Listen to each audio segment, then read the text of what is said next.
podcast is part of the Sports Social Podcast Network.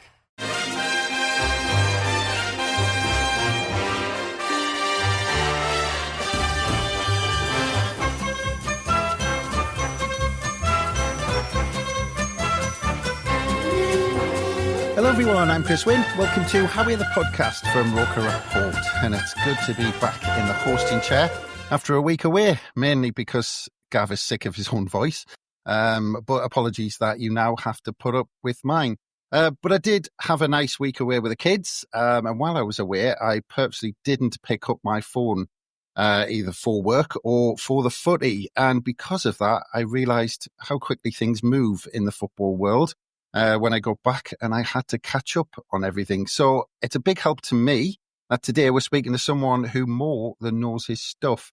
You may have seen or heard him in his role as a commentator or provide vital info on European football on Talksport or Sky Sports News, or you might have seen his regular pieces for Betfair. And just to highlight his extensive knowledge, Tom White told us that today's guest was the only person who could provide insight on Abdullah Ba when he signed for Sunderland way back when.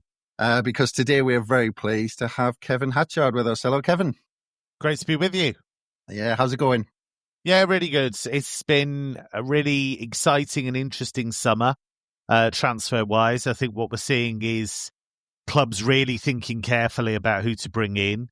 And I think Sunderland are a great example of that, because I think you look at the profile of some of the guys that have come in, there's a nice little mix there of younger players who are quite raw but can develop, and also some guys who are real leaders and, not scared of using the dark arts here and there. Let's just say that. Yeah, well, I think we need a few of those. But just before we get into the specifics of the summer, because I saw a couple of comments on the socials. One was about you turning up on Sky Sports, which somebody described in the weirdest T-shirts ever.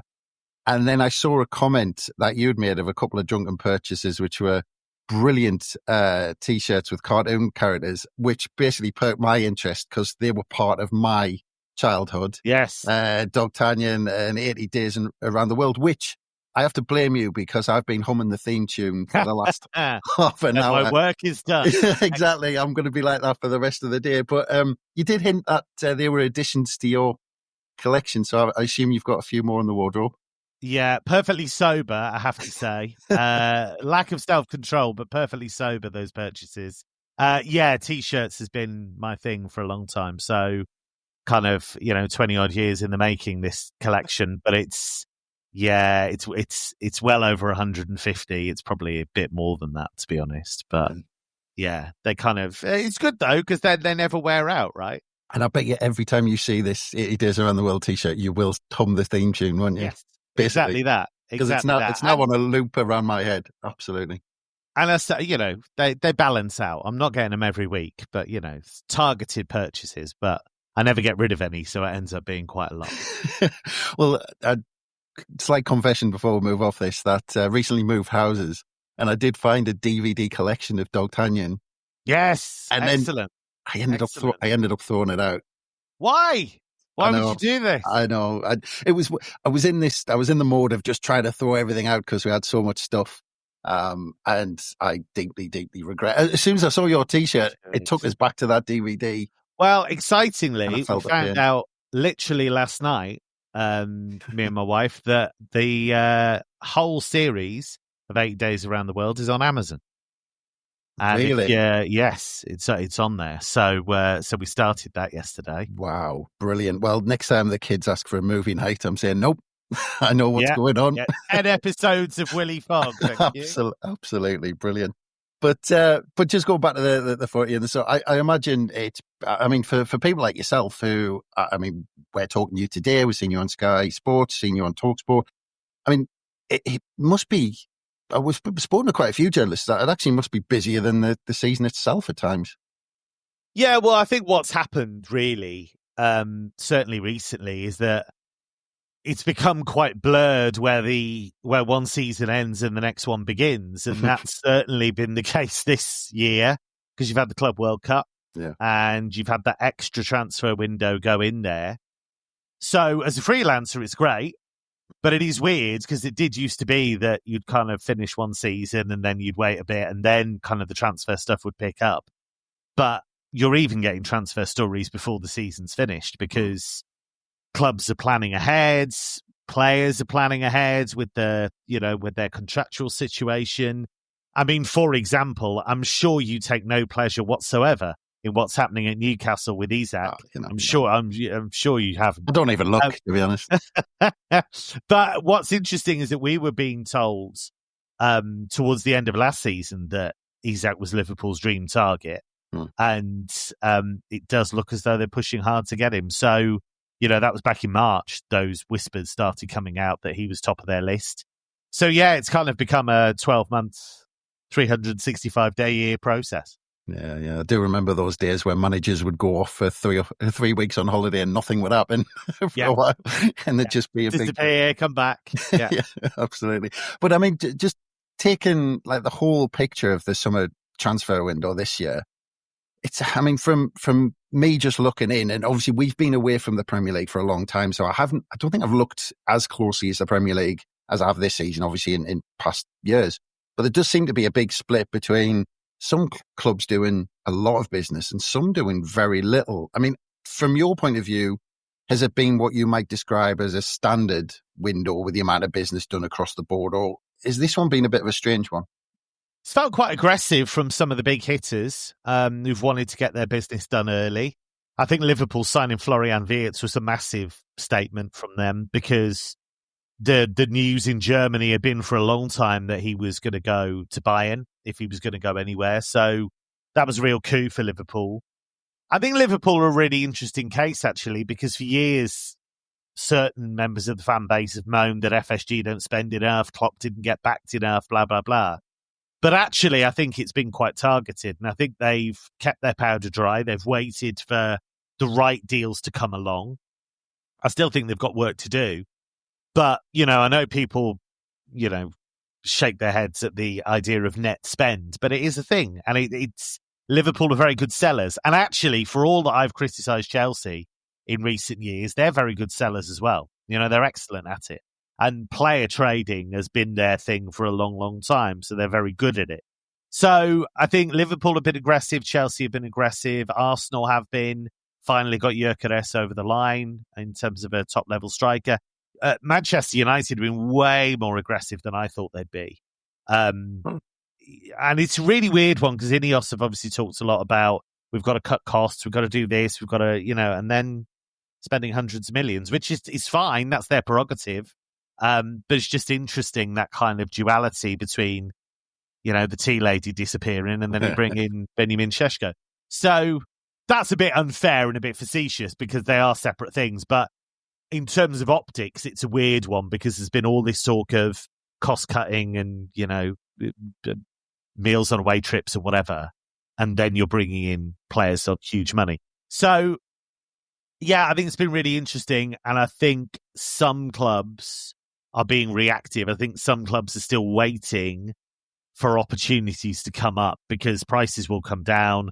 Clubs will get desperate. Players that you thought were going to be a lock for a certain team suddenly aren't.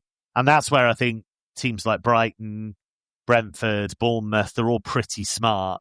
And I think they are waiting for the right opportunities. But there's nothing wrong with doing what Sunderland have done and gone out and kind of grabbed those guys early. Yeah, well, let's get into it a little bit because I think a lot of the business stemmed from what we did almost as soon as the final whistle went Wembley against Sheffield United because and you've got a lot of experience through your commentary of the Bundesliga because obviously Enzo Lefebvre, will come on to him, he signed straight away, but the big one was a departure, which was of course Joe Bellingham, and it didn't turn out to be as big a saga as I think people thought it might be, and maybe part of that was because of the World Club Cup.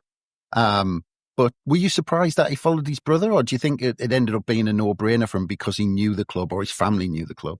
Yeah, I think that's the key. I think the fact that he knew everything about Dortmund, he knew they'd been interested in him for a long time as well.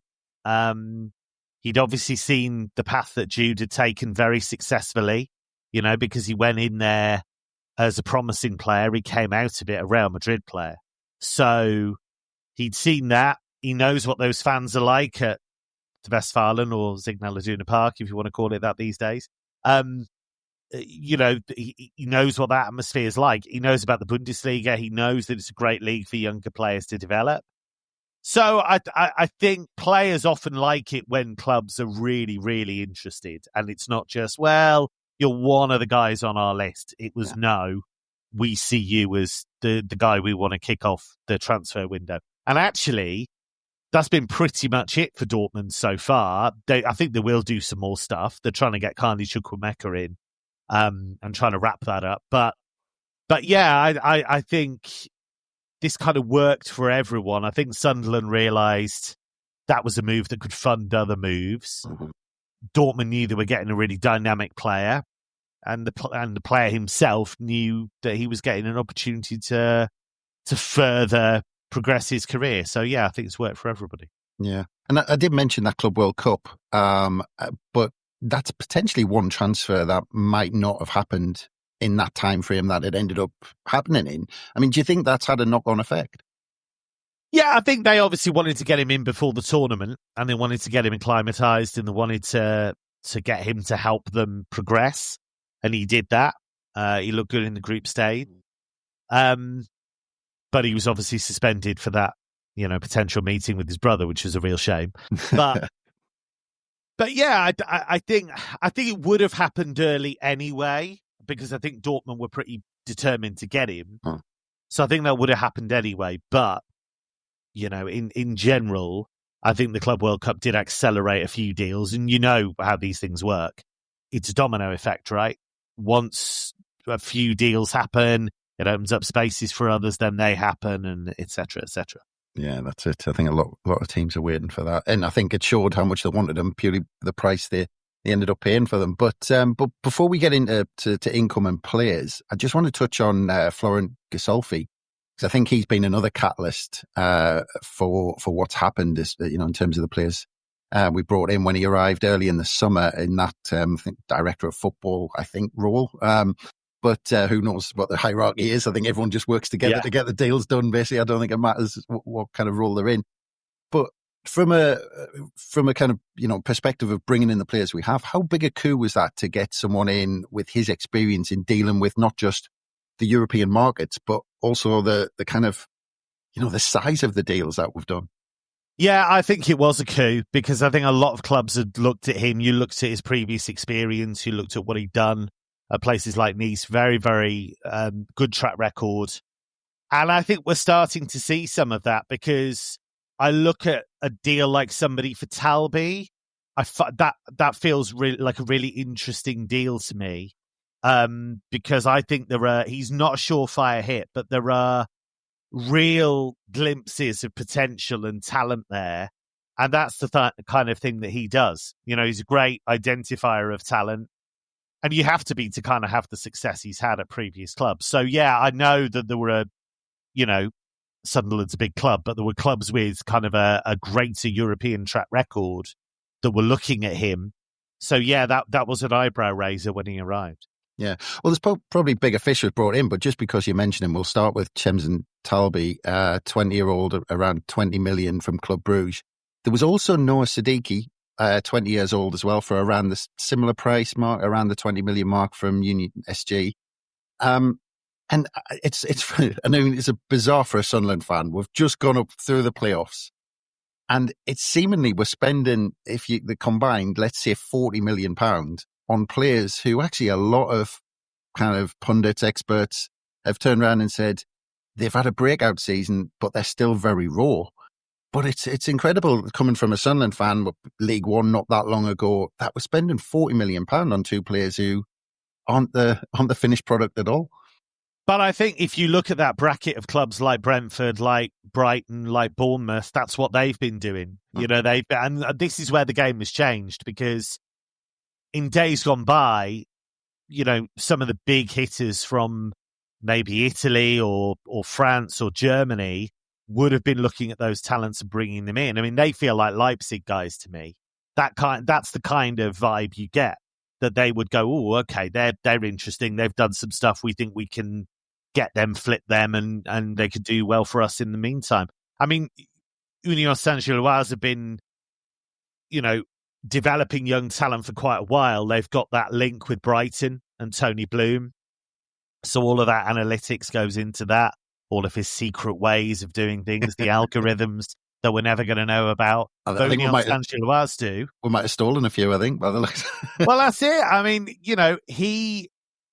he's helped them win the league, and they've won the league. They came very close to winning the league the season before. As for Talby, what really caught the eye about him was played really well against Atalanta in the Champions League. And he had games where it was like, he'd make the wrong decision or he'd have a bouncy touch or whatever. But there's definitely something there. There's definitely imagination. There's definitely skill.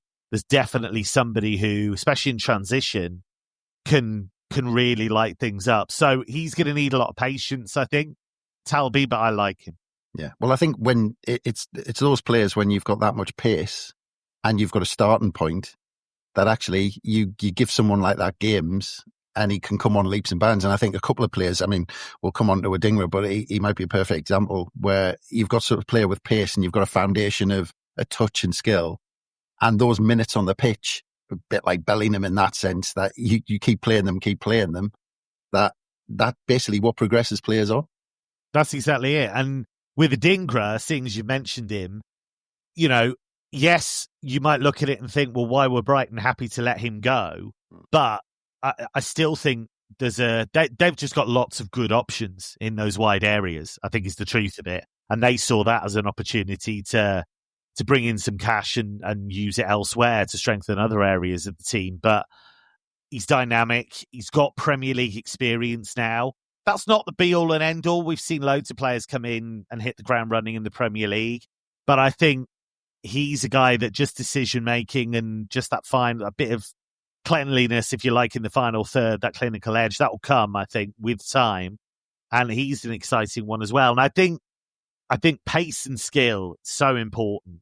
It's a real cliche, but it's true. And if you've got that at Premier League level, and you've got players that can cope with the speed of the game in the Premier League, then you're halfway there. So again, I think that's a really interesting pickup. Yeah. I mean, is that a perfect example, the Adingra deal? Because you look at Adingra and 23 years old, really kind of, I think he played 20 odd games, not kind of a permanent fixture in the starting 11 at Brighton. But you're talking, I think it was 3 years ago, they bought him for 8 million. Now they're selling them on for 20 million a few years later because they've then invested in better players and they can make a profit on him in a few years. I mean, is that the blueprint? Yeah, that's where Sunderland want to be. You want to be picking up these guys because also once you've established the pathway and once you've kind of said to players, look what you can do. So who do we start talking about? Joe Bellingham, right? Now, why did he go to Dortmund? He went to Dortmund because he knew about the club and he knew that they can help you get to the top level. And that's exactly what they did with his brother. So once you establish that reputation for player development and not necessarily standing in the way of players when they want to move on, then that's the battle won, really. I look at Bournemouth. They've just sold a player to Liverpool, a player to Real Madrid and a player to PSG. And I know people will panic and go, almost their whole back four's gone. They'll just count the cash and they'll reinvest it and they'll find a way. So that's how you do it, really. Yeah, so a headline, isn't it? They've made around 157 million on the defenders they've sold, which is just incredible. But I mean, just on that point about Bellingham, is that also the club projecting to young players as well? Because you look at all the young players who've signed, and we'll get into some of the others, but they've all signed 5-year contracts, which is a statement. Now, but they must be looking at that Bellingham deal, and Sunderland, I imagine, would have put that forward to say, look, this can work out for everyone. We want you to progress. We want you to help us progress. And in a year's time, we won't stand in your way if you want to move on. And there's the perfect example. That's a huge part of the equation. You have to be prepared to do that. If you look at Leipzig, who I mentioned earlier on, they have traditionally been great at that because they would sign a player that player would do well, and then they'd say, okay, we'd like you to stay for another year, but we'll agree to a lower release clause or a lower transfer fee when you do eventually want to move on. Which is why the Šeško thing was a bit unusual, because that went the other way. He actually probably went for more than maybe had been agreed at one stage, but that was partially because of the bidding war. So there's another nice positive Newcastle story for you. Look, I think that's the way to do it. You look at who they've sold: Upamecano, Gvardiol, Konate, Keita, loads of players, Timo Werner, tons of players. And the way to do it is to basically be honest with players. That's where I think it falls down. I think if you look at what's happened with, I mean, it's a bit obscure, but Ademola Lookman at Atalanta, he clearly feels they've not been honest with him. And they clearly feel that he's moved the goalposts. But there's somewhere along the line there's been a lack of communication. And I think that's what all of these things always come down to. Agents are always going to have their say. They're always going to kind of mess around and kind of affect things, some positively, some negatively. But generally, clear communication is the key to kind of getting into where Brighton are, Bournemouth are, Leipzig are, that kind of hub for bringing young players in, developing them and selling them on. Yeah, that's it. And well, let's start with the other end of the spectrum actually and come back, because let's go to the biggest name, Granit Xhaka, who'd probably also do well on a Scrabble board. But he's probably the biggest signing in terms of stature. But Ten Hag said it wouldn't happen. A lot of Sunderland fans didn't believe it would happen. But we managed to confirm his signature and get him, which was obviously a huge statement from the club. But have you got much insight as to how Sunderland pulled that off? Well, I think he realised, I think, that it was the end of an era at Leverkusen. I think that was clear. And he'd been linked with a move to Saudi before Sunderland. And you look at the players that they've lost. They've lost Florian Wirtz. They've lost the coach, Xabi Alonso. That's enormous. They've lost Frimpong. They've lost Jonathan Tah. They've lost the goalkeeper, Lukas Radetzky. So this is a season of change. And I think when you've won an unbeaten league and cup double, and that's never been done before in Germany, where are you going to go? They had a good run in the Champions League. They lost to Bayern pretty comprehensively in that tie. Once that's happened, where are you going to go? So I think he'd made his mind up probably to go, even though he had 3 years left on his deal. I think he wanted to go if the right opportunity came up. And I think, Sunderland, it's a progressive club.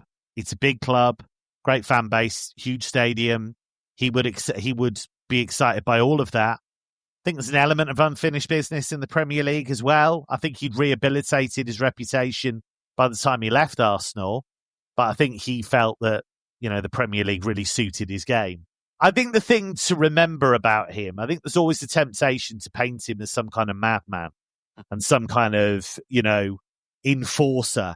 That's true, but that's not why he got in the Leverkusen team week after week after week. The reason he did that was because he could move the ball on in tight spaces and get them moving. And he was absolutely key to the way Leverkusen played in that double winning season. Scored some brilliant goals from range, but even that wasn't it. It was really how often could he escape pressure? How often could he keep possession and keep the team moving? And that, I think, is something he really does bring to the table. Yeah, saying all those nice things about Sunderland, Kevin, we'll have you on every week saying things like that. But the other midfielder I wanted to talk about was Habib Diarra, 21 years old, or 30 million if you read reports from Strasbourg, where he was club captain there. I mean, the Xhaka one felt like a big one because of his stature, but I felt this one really felt like a huge one, purely because of the amount of clubs monitoring him. And when you read about him, but from a Sunderland fan point of view, you almost think, how have we got him? Yeah, I think that's a real coup in a different way, like you say, because I think he would have fitted in to a lot of clubs across Europe.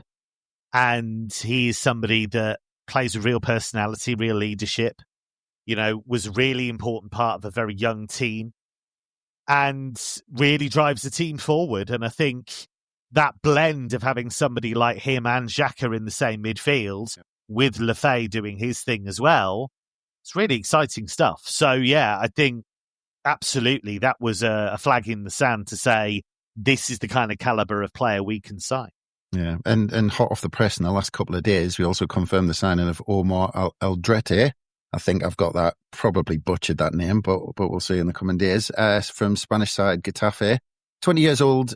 He was in the La Liga Team of the Year, and we've got him for around 10 million. And again, everything I've read about him makes me kind of look for a catch. Because it looks like, and dare I say it, touch wood and all this, that it's an absolute bargain at that price. Yeah, Alderete is an interesting one because he's physical, put it that way. We'll love him then. That's it. Yeah, well, 40 yellow cards in the last 4 seasons in La Liga. He was at Valencia. He was at Hertha early in his career. He's had those 3 seasons with Getafe. Not everybody might know about Getafe, but they're the most brutal team in La Liga. I mean, they will kick you off the park and then they'll kick you off again if you have the temerity to get back on the field. They are brutal. And Jose Bordalas, their coach, doesn't mess around. He is very demanding, very aggressive.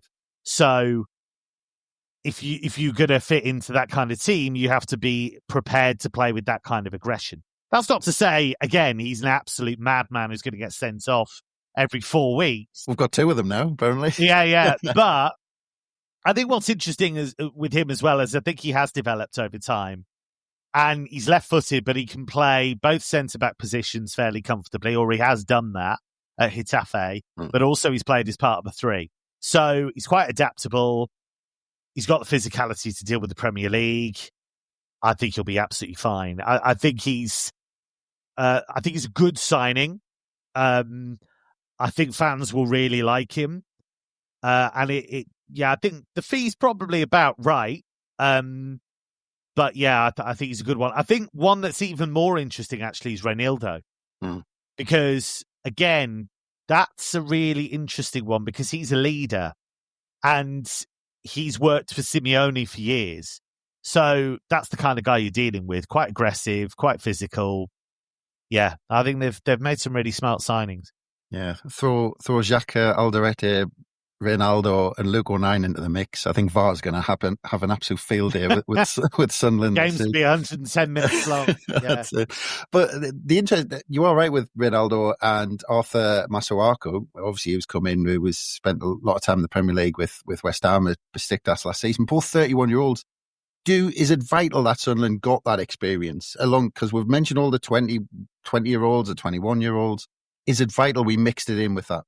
Yeah, I think so. I think you do need that blend, especially if you're going to be in a relegation battle, which they likely will be. I mean, for a bit anyway.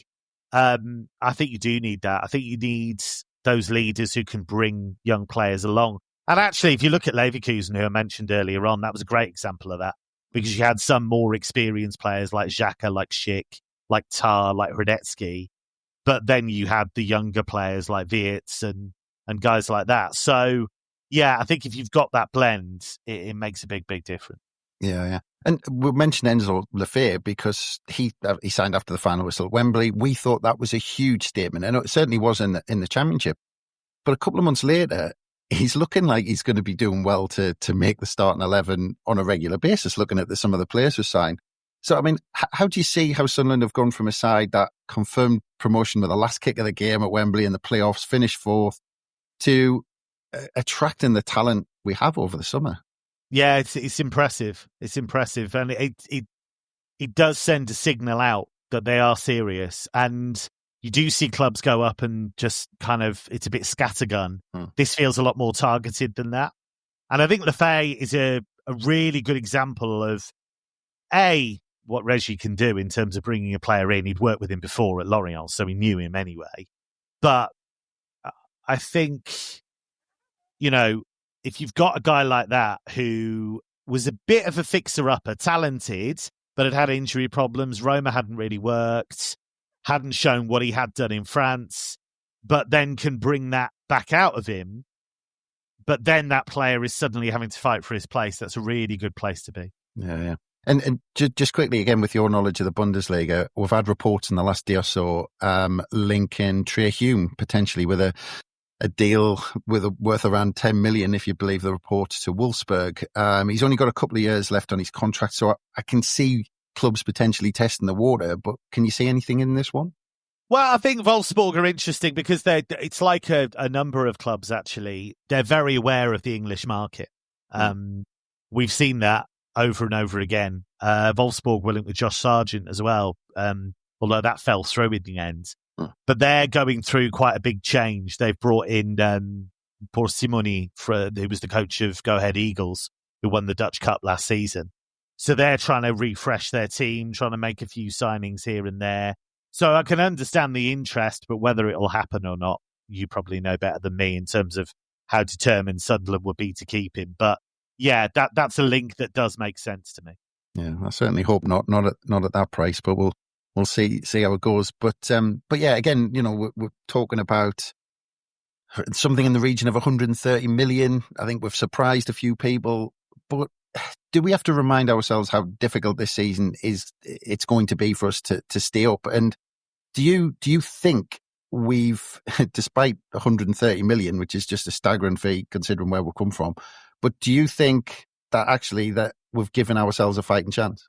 Yeah, definitely. I think I look at the business Sunderland have done, I look at the business that Leeds have done to a lesser extent.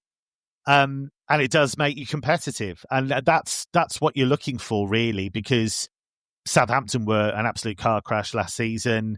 Ipswich weren't up to the level. It is difficult. It is a big gap. But I think Sunderland have done it in the way that you have to try and compete, which is to make statement signings, to bring in some experience, but also bring in kids who are absolutely going on an upward curve. So, yeah, I think they've done a really, really good job. Yeah. And I've asked a few journalists this one because, potentially it could be a big thing because the three promoter clubs have spent, something in the region of 300 million combined. And I'll just say Sunderland's about 50% of that, by the way. But if all three do come straight back down, how big a problem is that for the Premier League? Because I think it's been talked about, big discussions about last season being potentially one of the worst in terms of drama at the end. I mean, it could be a big debate if it happens again. Yeah, I think it could. But I have higher hopes this time. Sunderland and Leeds are massive clubs who have a genuine opportunity, I think, of staying up, because I think Brentford are in flux because Thomas Frank's gone. Palace are in for a tough season potentially because they've lost a lot of key players, although Glasner's a brilliant coach. West Ham, I think, are potentially in danger as well. So I think there's an opportunity for Sunderland to try and establish themselves. As I say, I think Leeds can be competitive as well. So yes, the gap is big, but I think if you strengthen your squad in the right way, as Sunderland have, then you're giving yourself a fighting chance. Well, there you go. Heard it here first. Kevin Hatchard says Sunderland are staying up and it's all comfortable. Yes. And it's going to be fine. Brilliant. 14. It's all good.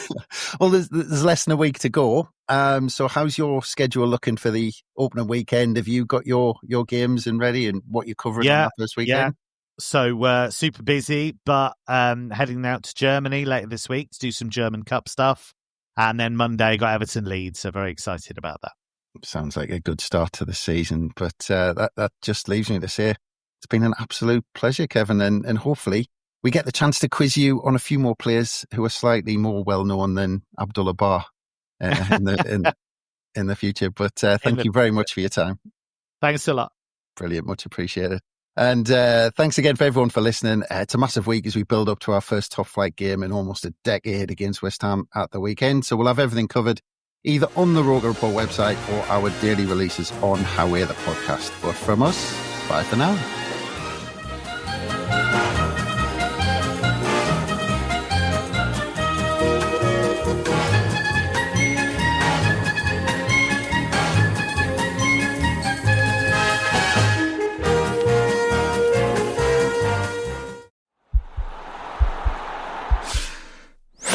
This podcast is part of the Sports Social Podcast Network.